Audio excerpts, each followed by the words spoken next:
নমস্কাৰ শিক্ষাৰ্থীসকল, আমাৰ অন্য এটা শিক্ষা সম্বন্ধীয় ভিডিঅলৈ তোমাক স্বাগতম জনাইছো।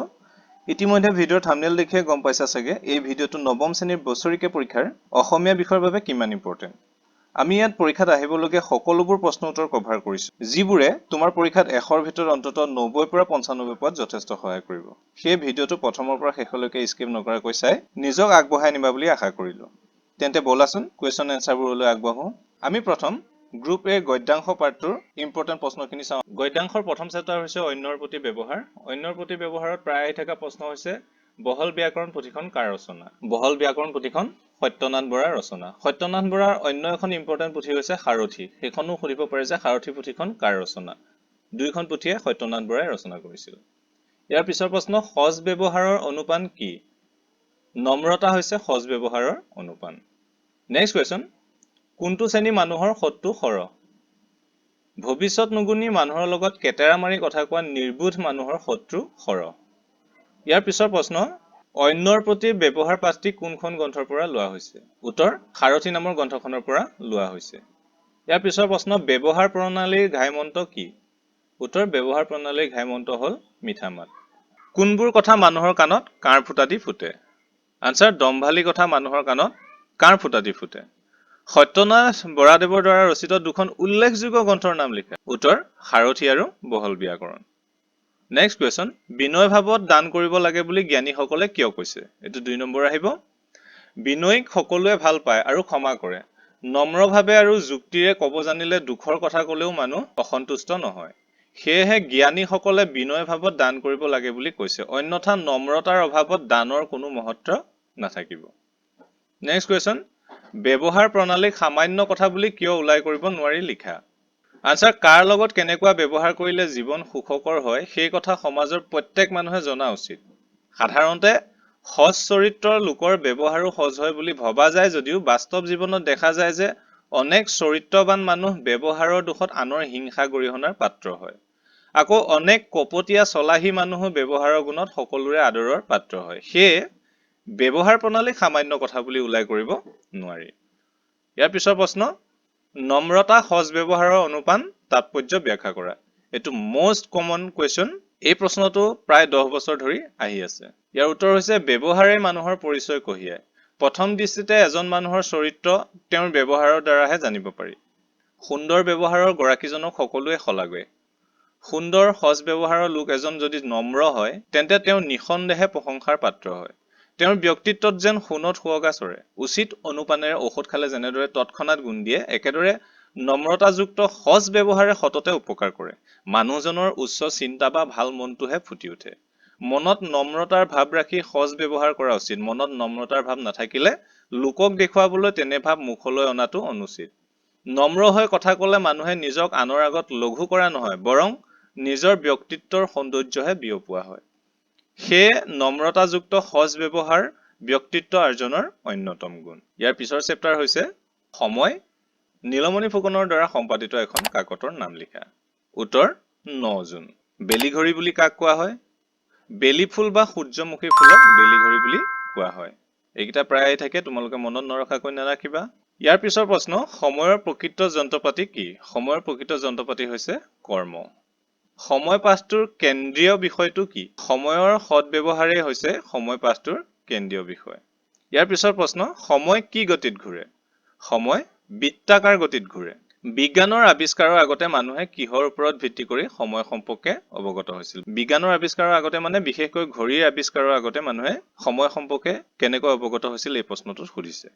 উত্তৰ, বিজ্ঞানৰ আৱিষ্কাৰৰ আগতে মানুহে প্ৰাকৃতিক জগতৰ পৰিৱৰ্তনবিলাক লক্ষ্য কৰি একো-একোটা সাধাৰণ উপায়েৰে সময় নিৰূপণ কৰি কাম চলাইছিল। এঠাইলৈ যাবলৈ কিমান সময় লাগিব সেই কথা ৰিংটোৱে তামোলখন খাই শেষ কৰাৰ কথাটোৱে একেটা উশাহতে নিৰ্ধাৰণ কৰিছিল। বেলিটোৰ লগে লগে নিজৰ গাৰ ছাঁটো কিমান দীঘল ছুটি হয় তাক চাই সময় ঠিক কৰিছিল। তাৰ পিছৰ প্ৰশ্ন, লক্ষণাকান্ত মানে কি? লক্ষণাকান্ত মানে হৈছে এটা নিৰ্দিষ্ট লক্ষণযুক্ত। সময়ৰ ভাগবিলাক বিশেষ লক্ষণাকান্ত। এই কাৰণে হিন্দু শাস্ত্ৰ মতে 4 যুগৰ লক্ষণবিলাক নিৰ্ণয় কৰি থোৱা আছে। কলি যুগত কল্কি অৱতাৰৰ পিছত সত্য যুগৰ প্ৰৱৰ্তন। খ্ৰীষ্টিয়ানসকলৰ মতে মিলেনিয়াম বা 1000 বছৰ যীশুৰ ৰাজত্ব। ইছলামৰ মতে শেষ ইমাম মেহদীৰ আগমন ইত্যাদি ঘটনাৱলীয়ে একো-একোটা যুগৰ লক্ষণ। ইয়াৰ পিছৰ প্ৰশ্ন, সময়ৰ বিভিন্ন ভাগবোৰ কি কি? উত্তৰ, সময়ৰ বিভিন্ন ভাগবোৰৰ ডাঙৰ ভাগবোৰে হ'ল যুগ, কল্প, শতাব্দী, মজলীয়া ভাগবোৰ হ'ল ঋতু, বছৰ, মাহ আৰু সৰু ভাগবিলাকেই হ'ল দিন, ৰাতি, পোহৰ। তাৰো ভগ্নাংশবিলাক হৈছে দণ্ড, পল, অনুপল আদি। সময় অমূল্য ধন, কথাষাৰৰ অন্তৰ্নিহিত ভাৱটি বিশ্লেষণ কৰা। উত্তৰ, সময় পাখি লগা কাৰৰ দৰে গতিশীল, ই কাৰো বাবে ৰৈ নাথাকে।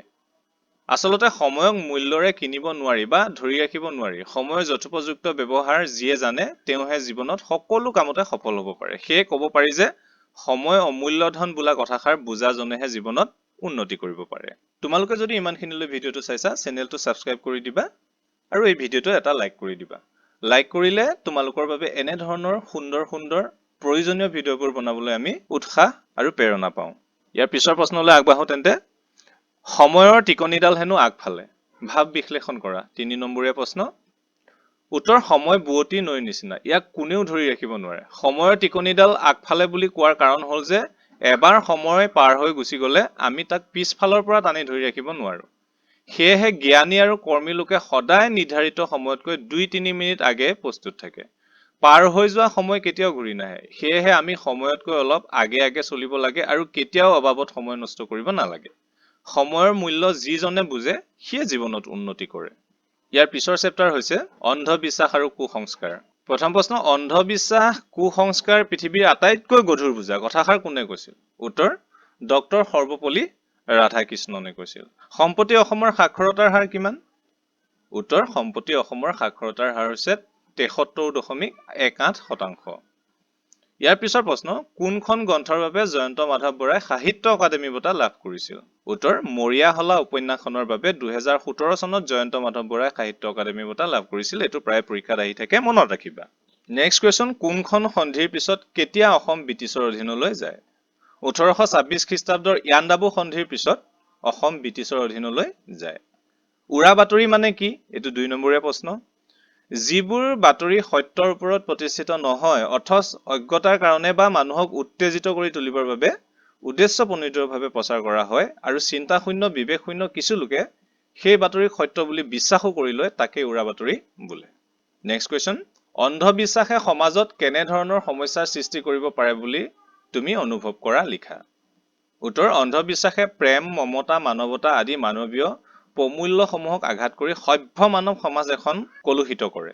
জনজীৱনৰ সুস্থ জীৱন ধাৰণৰ ব্যৱস্থাটোক বিপৰ্যস্ত কৰি সমাজখনক অশান্ত আৰু অস্থিৰ কৰি তোলে। মানুহে মানুহৰ শত্ৰু হৈ পৰে। ইয়াৰ পিছৰ প্ৰশ্ন, অন্ধবিশ্বাস আৰু কুসংস্কাৰৰ দ্বাৰা জনসাধাৰণ প্ৰভাৱিত হোৱা ৩টা কাৰণ লিখা। উত্তৰ, অন্ধবিশ্বাস আৰু কুসংস্কাৰৰ দ্বাৰা জনসাধাৰণ প্ৰভাৱিত হোৱা ৩টা কাৰণ তলত উল্লেখ কৰা হ'ল। ১ নম্বৰ কাৰণ, জ্ঞানৰ অভাৱৰ বাবে মানুহ কুসংস্কাৰ, অন্ধবিশ্বাসৰ দ্বাৰা প্ৰভাৱিত হয়। দ্বিতীয়তে, মানুহৰ নেতিবাচক দৃষ্টিভংগীৰ বাবে আৰু ভোগ সৰ্বস্ব অধ্যয়ন বিমুখ চৰিত্ৰৰ বাবেও অন্ধবিশ্বাস, কুসংস্কাৰ আদিৰ দ্বাৰা প্ৰভাৱিত হয়। তৃতীয়তে, নেতৃস্থানীয় লোকে স্বাৰ্থ সিদ্ধিৰ বাবে সমাজৰ ক্ষতিকাৰক কাম কৰিবলৈও কুণ্ঠাবোধ নকৰাৰ ফলতো এচাম লোকে বিভিন্ন অন্ধবিশ্বাস, কুসংস্কাৰৰ দ্বাৰা প্ৰভাৱিত হৈ আহিছে। ইয়াৰ পিছৰ প্ৰশ্ন, তোমালোকৰ অঞ্চলত প্ৰচলিত অন্ধবিশ্বাস, কুসংস্কাৰ আদি নিৰাময়ৰ বাবে তোমাৰ ফালৰ পৰা কি কি ব্যৱস্থা ল'বা? এই বিষয়ে এটি টোকা প্ৰস্তুত কৰা। উত্তৰ, বৰ্তমান এই ২১ শতিকাৰ অত্যাধুনিক সমাজখনতো অন্ধবিশ্বাস, কুসংস্কাৰ আদিৰ প্ৰচলন দেখা পোৱা যায়, যি আমাৰ সমাজখনক পশ্চাদপদ কৰি ৰাখে।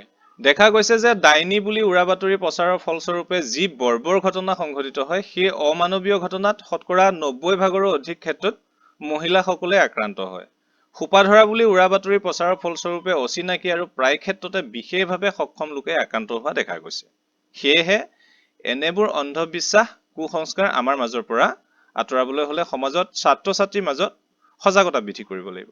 মানুহৰ মনবোৰ যাতে সকলো কথা বৈজ্ঞানিক দৃষ্টিভংগীৰে বিবেচনা কৰিব পাৰে, তাৰ বাবে উপযুক্তভাৱে শিক্ষিত কৰি তুলিব লাগিব। অন্যান্য সামাজিক, ৰাজনৈতিক, অৰ্থনৈতিক সমস্যাসমূহ সমাধানৰ লগতে জনসাধাৰণৰ মাজত সামাজিক মনস্তাত্ত্বিক জাগৰণৰো সৃষ্টি কৰা উচিত। ইয়াৰ পিছৰ প্ৰশ্ন ব্যাখ্যা কৰা। ৪ নম্বৰ, অন্ধবিশ্বাস, কুসংস্কাৰ পৃথিৱীৰ আটাইতকৈ গধুৰ বোজা। উত্তৰ, উদ্ধৃত বাক্যশাৰী আমাৰ অসমীয়া পাঠ্যপুথি অসমীয়া সাহিত্য চয়নিকাৰ অন্তৰ্গত জয়ন্ত মাধৱ বৰাই ৰচনা কৰা অন্ধবিশ্বাস আৰু কুসংস্কাৰ নামৰ প্ৰবন্ধটিৰ পৰা তুলি দিয়া হৈছে। সংগতি হৈছে, অন্ধবিশ্বাস, কুসংস্কাৰক কুপ্ৰভাৱৰ মাত্ৰাধিকৰ কথা ক'বলৈ গৈ লেখকে ব্যাখ্যায়ক কথাষাৰৰ অৱতাৰণা কৰিছে।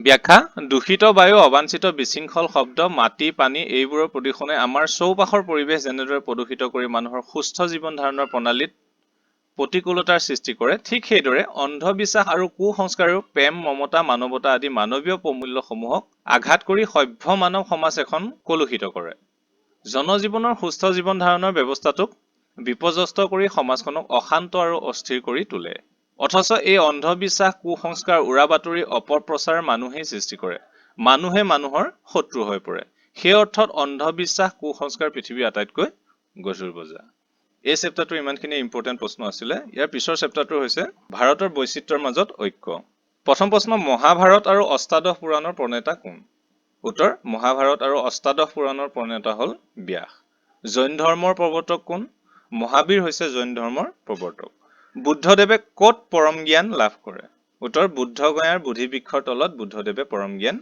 লাভ কৰে নেক্সট কুৱেশ্যন ভাৰতবৰ্ষলৈ অহা এটা সুপ্ৰাচীন মানৱ গোষ্ঠী কি উত্তৰ দ্ৰাবিড়সকল ত্ৰিকালজ্ঞ মানে কি উত্তৰ ত্ৰিকাল অৰ্থাৎ অতীত বৰ্তমান আৰু ভৱিষ্যৎ কালৰ বিষয়ে যিসকলে জানে তেওঁলোককে ত্ৰিকালজ্ঞ বোলে ইয়াৰ পিছৰ প্ৰশ্ন কুষাণ বংশৰ শ্ৰেষ্ঠ ৰজাজনৰ নাম কি আছিল উত্তৰ কনিষ্ক সুকুমাৰ কলা কোনবিলাক এটো 2 নম্বৰ আহিব উত্তৰ কবিতা সংগীত চিত্ৰবিদ্যা স্থাপত্য আৰু ভাস্কৰ্য এই পাঁচবিধক সুকুমাৰ কলা বোলে ইয়াৰ পিছৰ প্ৰশ্ন কোনবোৰ লোক মংগোলীয় গোষ্ঠীৰ উত্তৰ নগা বড়ো মিচিং কাৰ্বি গাৰো আদি লোকসকল মংগোলীয় গোষ্ঠীৰ বেদ কেইখন আৰু কি কি উত্তৰ বেদ 4খন ঋক যজু সাম আৰু অথৰ্ব নেক্সট কুৱেশ্যন ভাৰতৰ বিভিন্ন অঞ্চলৰ খাদ্য প্ৰকৰণৰ বিষয়ে লিখা উত্তৰ ভাৰতৰ বিভিন্ন অঞ্চলৰ মানুহৰ মাজত খাদ্য প্ৰকৰণৰ ক্ষেত্ৰত বিচিত্ৰতা লক্ষ্য কৰা যায় পূব আৰু দক্ষিণ ভাৰতৰ মানুহৰ প্ৰধান খাদ্য ভাত কিন্তু উত্তৰ মধ্য আৰু পশ্চিম ভাৰতীয় লোকৰ প্ৰধান আহাৰ ৰুটি উত্তৰ দক্ষিণ আৰু পশ্চিম ভাৰতৰ উচ্চ হিন্দুৰ মাজত মাছ মাংস নচলে কিন্তু পূব ভাৰতৰ সকলো লোকে মাছ মাংস খায় ইয়াৰ পিছৰ প্ৰশ্ন ভাৰতীয় সংস্কৃতি এক সমন্বয়ৰ বস্তু তাৎপৰ্য ব্যাখ্যা কৰা এটো 4 নম্বৰ আহিব এই পাঠটোৰ ভিতৰত আটাইতকৈ ইম্পৰ্টেন্ট প্ৰশ্ন হৈছে এটো এই প্ৰশ্নটো 2000 চনৰ পৰা 2025 চনলৈকে আহি আছে উত্তৰ বৈচিত্ৰতাৰে পৰিপূৰ্ণ ভাৰতবৰ্ষক যিটো উপাদানে আটাইতকৈ সমৃদ্ধ কৰি তুলিছে সিয়ে হৈছে ভাৰতীয় সংস্কৃতি যুগে যুগে স্বকীয় সংস্কৃতিলৈ বিভিন্ন জাতি উপজাতি ভাৰতলৈ আহিছিল কিন্তু কোনোৱে কেৱল নিজৰটোকে ধৰি ৰাখিব পৰা নাই ভাষা ধৰ্ম বা অঞ্চল বিশেষৰ পাৰ্থক্য থকা সত্ত্বেও ভাৰতীয় লোকৰ মাজৰ এটি সামূহিক মিল আছে সেয়া হ'ল সংস্কৃতিৰ মিল এই মিলৰ কাৰণে এজন ভাৰতীয় মুছলমান বা খ্ৰীষ্টান মক্কাত বা জেৰুজালেমত থাকিলেও তেওঁৰ প্ৰথম পৰিচয় হ'ব ভাৰতীয় কাৰণ তেওঁৰ গাত ভাৰতীয় সংস্কৃতিৰ ছাপ বিদ্যমান পূৰ্বৰে পৰা ভাৰতবৰ্ষত চলি থকা বিৰাট সাংস্কৃতিক প্ৰবাহত তেওঁলোকৰ সংস্কৃতি মিলি গৈ সমন্বয় সাধন হৈছে সেয়ে ভাৰতীয় সংস্কৃতি এক সমন্বয়ৰ বস্তু বুলি কোৱা হৈছে ইয়াৰ পিছৰ চেপ্টাৰ হৈছে পোহৰৰ বাটেৰে আগবঢ়া গাঁওখন এই পাঠটোৰ প্ৰথম ইম্পৰ্টেন্ট প্ৰশ্ন থ্ৰী সিষ্টাৰ্ছ নামৰ সিনেমাখন কোনে নিৰ্মাণ কৰিছিল উত্তৰ আৰ্জেণ্টিনাৰ এটা দলে থ্ৰী সিষ্টাৰ্ছ নামৰ সিনেমাখন নিৰ্মাণ কৰিছিল কিৰণ নিধি যোজনাৰ আঁৰৰ মানুহজন কোন কিৰণ নিধি যোজনাৰ আঁৰৰ মানুহজন হৈছে শ্যাম সুন্দৰ পালিৱাল নেক্সট কুৱেশ্যন পিপলান্তি গাঁওখন ক'ত অৱস্থিত উত্তৰ পিপলান্তিৰ গাঁওখন ৰাজস্থানৰ ৰাজসমন্দ নামৰ জিলাখনত অৱস্থিত পৃথিৱীৰ কোনখন দেশৰ পাঠ্যক্ৰমত পিপলান্তি গাঁৱৰ সফলতাৰ কাহিনী অন্তৰ্ভুক্ত হৈছে উত্তৰ ডেনমাৰ্কৰ প্ৰাথমিক শিক্ষাৰ পাঠ্যক্ৰমত পিপলান্তি গাঁৱৰ সফলতাৰ কাহিনী অন্তৰ্ভুক্ত হৈছে ইয়াৰ পিছৰ প্ৰশ্ন কিহৰ বাবে পিপলান্তি গাঁওখনে গ্ৰিনিছ ৱৰ্ল্ড ৰেকৰ্ডছত স্থান পাইছিল উত্তৰ মাৰ্বল পাথৰৰ বাবে পিপলান্তি গাঁওখনে গ্ৰিনিছ ৱৰ্ল্ড ৰেকৰ্ডছত স্থান পাইছিল ভাৰতৰ কোনজন ৰাষ্ট্ৰপতিয়ে পিপলান্তি গাঁওখনলৈ ৰাষ্ট্ৰপতি পুৰস্কাৰ আগবঢ়াইছিল উত্তৰ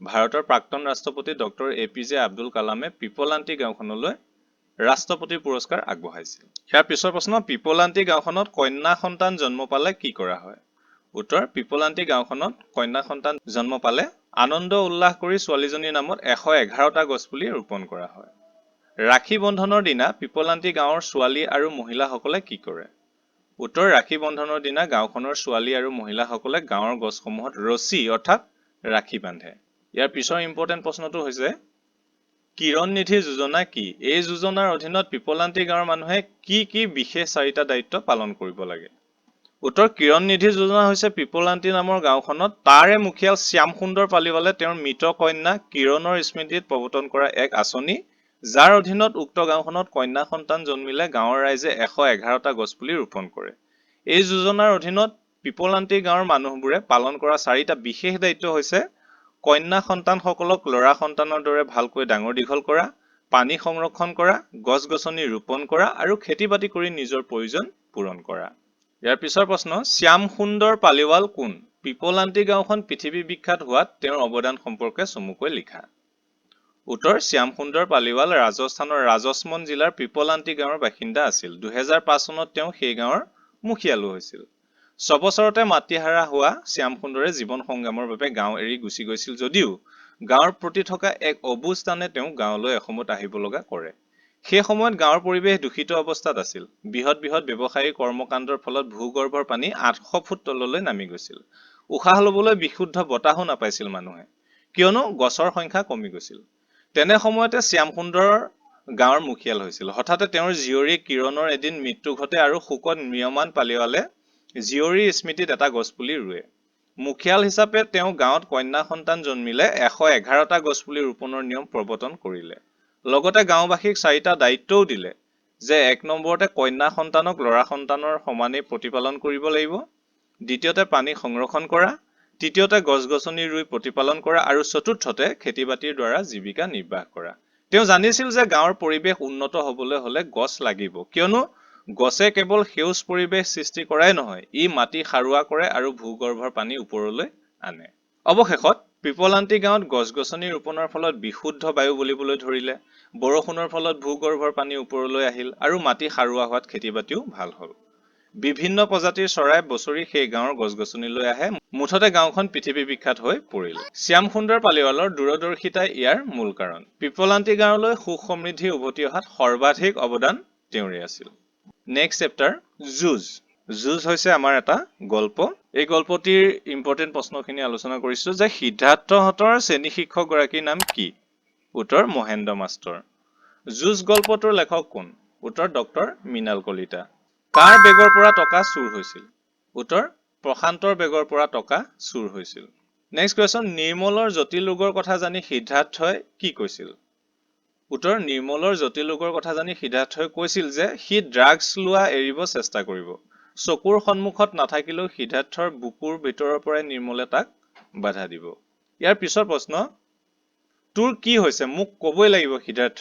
নিৰ্মলৰ এই কথাখিনিয়ে সিদ্ধাৰ্থক কেনেদৰে প্ৰভাৱিত কৰিছিল? তোৰ কি হৈছে মোক ক'বই লাগিব সিদ্ধাৰ্থ। নিৰ্মলৰ এই কথাখিনিয়ে সিদ্ধাৰ্থৰ মনত আপোনত্বৰ ভাৱ জগাই তুলিছিল।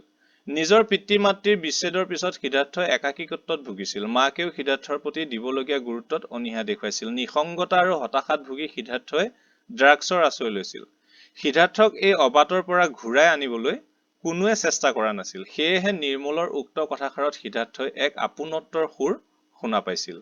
ইয়াৰ পিছৰ প্ৰশ্ন হৈছে, আচলতে মন গ'লেই সুখী হ'ব পাৰি জানো? নিৰ্মলে কি প্ৰসংগত সিদ্ধাৰ্থক এনেদৰে কৈছিল বুজাই লিখা। উত্তৰ, সিদ্ধাৰ্থই ড্ৰাগছৰ প্ৰতি কেনেদৰে আসক্ত হৈ পৰিছিল সেই সকলোবোৰ কথা নিৰ্মলক ক'লে আৰু নিৰ্মলে সিদ্ধাৰ্থক ড্ৰাগছৰ কবলৰ পৰা মুক্ত কৰা প্ৰসংগতে এনেদৰে কৈছিল। নিৰ্মলে সিদ্ধাৰ্থক বুজাইছিল যে আচল কথা হৈছে মনটো। জীৱনটোক ভাল পালে জীৱনটোৱে কেতিয়াও প্ৰবঞ্চনা নকৰে। এই নদী, পাহাৰ, মূৰৰ ওপৰত থকা আকাশ, জোনটো, তৰাবোৰ মন গ'লেই ভাল পাব পাৰি, আপোন কৰি ল'ব পাৰি। এইবোৰ ভালপোৱা নিঃস্ব নহয়, শূন্য নহয়, আচলতে মন গ'লেই সুখী হ'ব পাৰি। ব্যাখ্যা কৰা, সকলো মানুহৰে জীৱনবোৰ একোখন যুঁজ। প্ৰসংগটো তোমালোকে চাই ল'বা। সংগতি হৈছে, মানুহৰ জীৱন সংগ্ৰামৰ কথা কোৱাৰ প্ৰসংগতে লেখকে উক্ত বাক্যষাৰৰ অৱতাৰণা কৰিছে। লিখকে ক'ব বিচাৰিছে যে জীৱনবোৰ একোখন যুঁজ। সেই যুঁজখনতে হয়তো জীৱনৰ আমেজ, হয়তো যুঁজখনেই জীৱনটো। নিয়মৰ মাজেৰে জীৱনৰ যুঁজখন যুঁজি যাব লাগিব। নিয়মৰ বাহিৰ হৈ খেলিলে নিজেই বজাব লাগিব ৰেফাৰীৰ হুইছেলটো। প্ৰত্যেক মানুহৰে সমস্যাবোৰক লিখকে যুঁজ বুলি কৈছে। সি শাৰীৰিক কিংবা মানসিক হওক আৰু প্ৰত্যেকেই নিজৰ নিজৰ জীৱনত এজন যুঁজাৰু।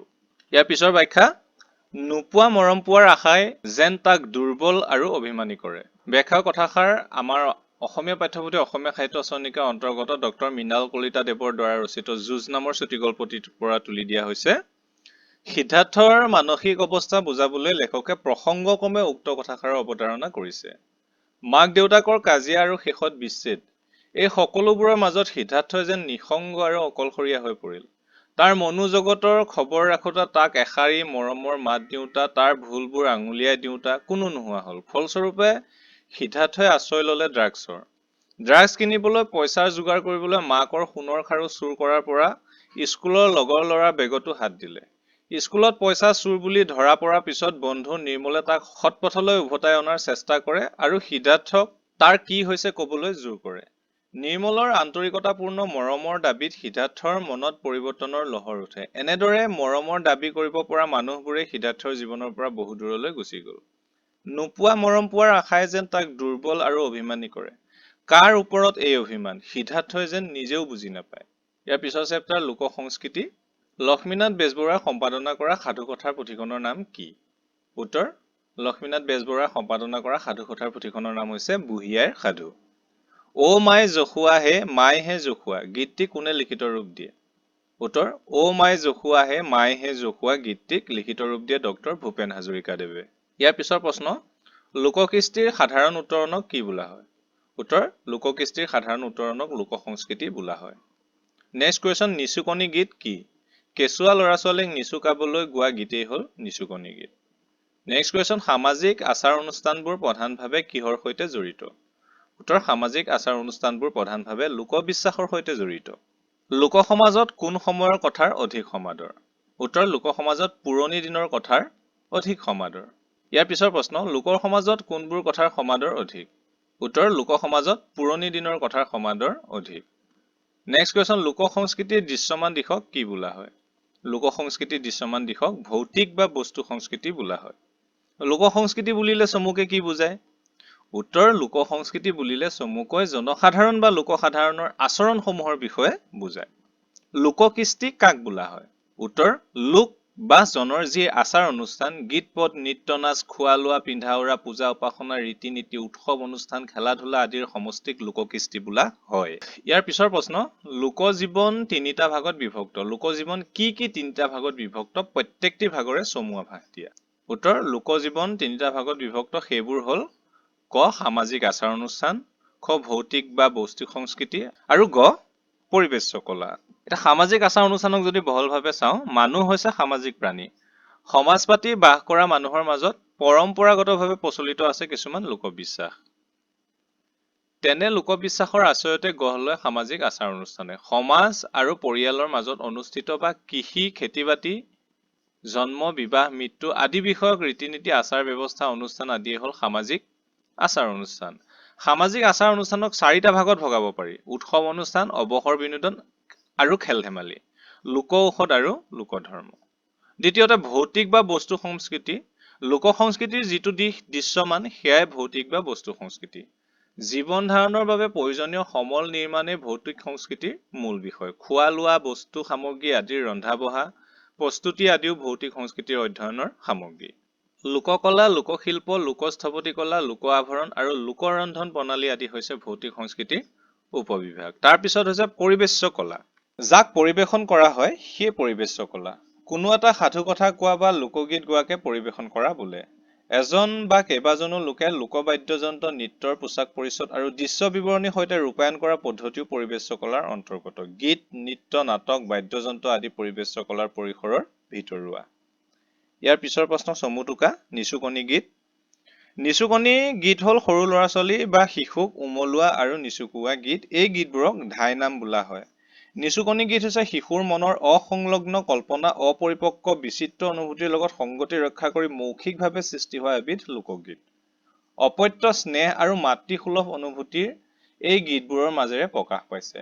মিঠা কোমল সুৰৰ গীতবোৰৰ যোগেদি শিশু মনক এনে এখন সপোনৰ দেশলৈ লৈ যোৱা হয় য'ত কালৰ দৌৰাত্ম্য নাই, দূৰত্বৰ ব্যৱধান নাই আৰু যি বিচাৰে তাকে পায়। শিশুক বিমল আনন্দ দানে এই গীতবোৰৰ প্ৰধান উৎস। প্ৰায়বোৰ নিচুকনি গীততে কথাৰ সংলগ্নতা নাই, কিন্তু ছবি আছে। আলফুলীয়া কল্পনাৰ জাকি মাৰি উঠা ছবি, শিশুৰ অসংলগ্ন মনৰ লগত খাপ খোৱা ভাৱৰ। কল্পনাপ্ৰৱণ, বিশ্বাসপ্ৰৱণ শিশুৰ মনৰ লগত ৰজিতা খোৱাকৈ এই গীতবোৰ ৰচিত হৈছে। ইয়াৰ পিছৰ প্ৰশ্ন, লোক সাহিত্যক কেইটা আৰু কি কি উপভাগত ভগাব পাৰি? ভাগবোৰৰ নাম লিখা। উত্তৰ, লোক সাহিত্যক 5 প্ৰকাৰৰ উপভাগত ভগাব পাৰি। সেইবোৰ হৈছে লোক বা মৌখিক কবিতা বা বাচিক কবিতা বা লোকগীত। দ্বিতীয়তে গদ্যধৰ্মী লোককথা। তৃতীয়তে প্ৰবচন, বচন, লোকোক্তি, যোজনা, পটন্তৰ। চতুৰ্থতে সাঁথৰ আৰু পঞ্চমতে লোকভাষা। তাৰ পিছৰ প্ৰশ্ন তাৎপৰ্য ব্যাখ্যা কৰা। লোক সংস্কৃতি পুৰণি হৈও নতুন, নতুন হৈও পুৰণি। এইটো মোষ্ট ইম্পৰ্টেণ্ট, পৰীক্ষাত প্ৰায় আহি থাকে। উত্তৰ, লোক সমাজৰ সংস্কৃতিয়ে বা লোক সমাজৰ আচৰণৰ সমষ্টিয়ে লোক সংস্কৃতি। লোক সমাজত সাধাৰণতে পুৰণি দিনৰ কথাৰহে সমাদৰ অধিক। তেওঁলোক নিৰক্ষৰ বা কম পঢ়া শুনা কৰা লোক, সেয়ে তেওঁলোকে ছপা সমলতকৈ অধিক গুৰুত্ব দিয়ে মুখে মুখে চলি অহা গীত পদ, কথা কাহিনী, যোজনা পতন্তৰ আদিত। লোক সমাজে যুক্তিতকৈ অধিক গুৰুত্ব দিয়ে বিশ্বাসত, সেয়ে তেওঁলোকক নতুন কথাতকৈ অধিক আকৰ্ষণ কৰে পিৰিয়ে পিৰিয়ে চলি অহা কথাবোৰে। এই কাৰণতে লোক সংস্কৃতি। কিন্তু পুৰণি বুলিয়ে লোক সংস্কৃতিক অৱহেলা কৰা নাযায়। লোক সংস্কৃতি সাধাৰণতে গাঁৱৰ ৰাইজৰ মাজত প্ৰচলিত সংস্কৃতি। গাঁৱৰ লোক এজনে শিক্ষা দীক্ষা লাভ কৰি বৈজ্ঞানিক মানসিকতা সমৃদ্ধ হয় আৰু কালক্ৰমত চহৰত বাস কৰিবলৈ লয়। তেওঁ লগত লৈ অহা সংস্কৃতিয়ে নতুনৰ পৰশত আধুনিক ৰূপ লয়, অৰ্থাৎ লোক সংস্কৃতিয়ে পুৰণি হৈও নতুন ৰূপ পৰিগ্ৰহ কৰে। নতুন ৰূপ ল'লেও ই নিজৰ স্বৰূপ নেহেৰুৱায়, সেয়ে লোক সংস্কৃতি নতুন হ'লেও পুৰণি হৈয়ে থাকে।